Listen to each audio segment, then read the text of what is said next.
when we've reached a point as a society that we can't have a dialogue or discourse with our fellow country person, neighbor, people who share different views and opinions than we do, and that costs you your life, rest in peace, Charlie Kirk, there's a problem. There's a big fucking problem there. When we can't get on a bus just because we are trying to get home because we just had a long day at work, or we're trying to get on a bus to go to work or go somewhere. We're just trying to mind our own business. We're not bothering us, bothering anyone. And we have a man that's had 30 or, more than 10 prior convictions, all violent, did prison time, who is mentally unwell. And the judges and the justice system knows he's unwell, just lets him out into the wild. And he takes someone's life who didn't do anything.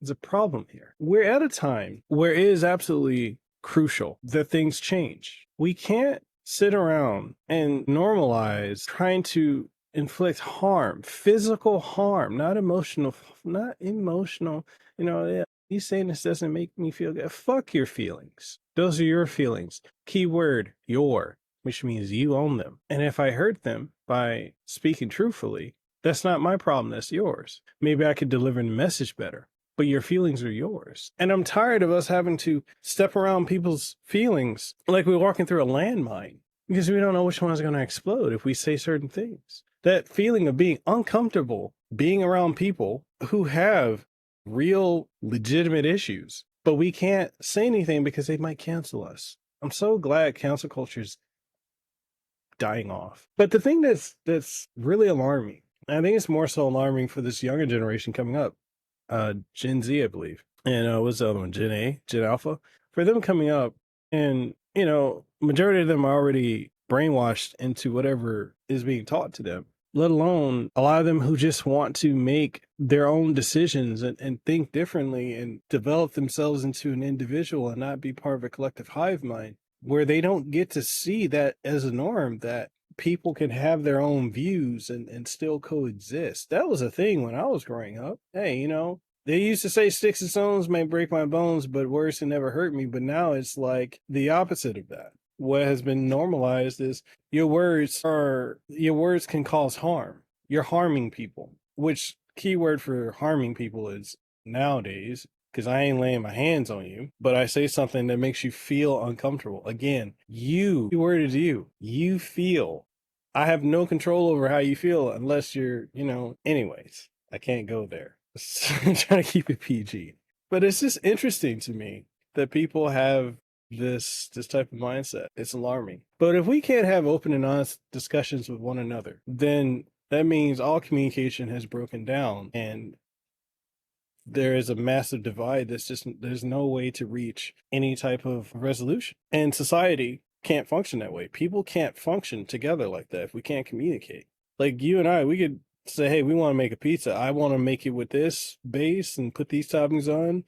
And you want to make it with that base and this, and I may feel like, oh yeah, that's cool. And others may, the other person be like, no, that ain't cool. I don't really want that. But we can ultimately come down to finding a middle ground, find where, because we're having this discussion, this dialogue, we're able to come to points where we can actually have a sense of agreement. We can find common ground, and on that common ground, we can work towards a solution that works for both of us. It may not be 100% what we want, but we can find that middle ground. But we can only get there through having discourse and understanding, yeah, I'm not going to agree with everything you say. I'm not going to like everything or follow blindly what you say, but I got my own opinions and some of yours are good, some of mine are good, and we can, come together, make that coalesce and go from there. But that's not the thing. Now it is authoritarian, and that's alarming. And you have a generation of young people coming up that don't know how to think for themselves. They have to they do everything to fit in. So the message that's being sent to young people, and not only just young people, but the bigger message overall that's being put out there that is absolutely alarming, is the fact that if you don't agree with someone, or they don't hold all the same beliefs that you do, then they forfeit their life. This is not the message that needs to be put out there, but that's the message that's out there. How many people are now flipping from one side of the aisle to the other? Because they're seeing this. They may not be completely drinking all the Kool-Aid, but they see what this is. And that's the message being put out there. It ain't a good one. We have to be able to have conversations. We have to be able to have discourse, to be able to debate.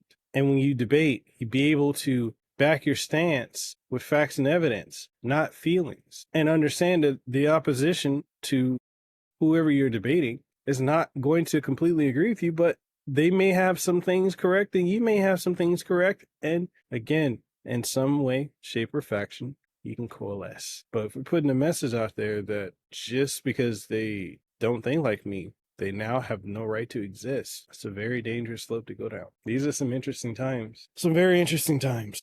It saddens me to see other people glorifying and happy with Charlie Kirk's death because there's nothing there to be celebrated. It's just not, especially as kids who are losing out on a man that they'll never get to completely know in person, or the wife. Whatever you do, it doesn't just impact you, it impacts those around you. And in some ways, 6 degrees of separation is a reality. But a lot of people's eyes were open. These people, these are not good people, and they got rid of the nice one. Whew, it's not a good look. That's not going to end well.